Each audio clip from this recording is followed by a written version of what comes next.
7 more years for domestic assault and battery by strangulation. I'm Tulsa Attorney James Worth, and that is the topic today. We're talking about a new bill that goes into effect, changing the law and making the punishment for assault and battery by strangulation more severe. So the new bill, or the bill, is Senate Bill 1211. So that's SB 1211, and it amends the statutes related to assault and battery, which includes the crime of assault and battery by strangulation. That's Title 21, Section 644, and if you go down to subsection J, that's where the statute talks about strangulation.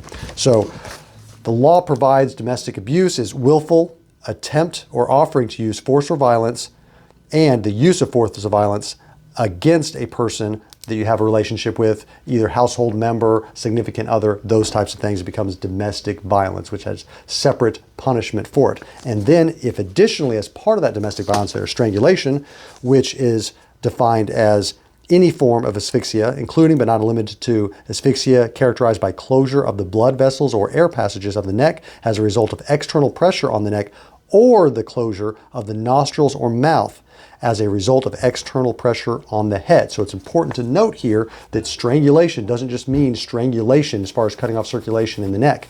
It could also mean cutting off breathing by covering the nose and mouth, even though that's not a standard common sense definition of strangulation that is included in the statute. So if there's domestic assault and battery, and they're alleging strangulation, then it falls under this subsection that has changed as far as the punishment. So previously, the law provided if you're found guilty of domestic assault and battery by strangulation, that you could be sentenced from 1 to 3 years in the penitentiary in Oklahoma.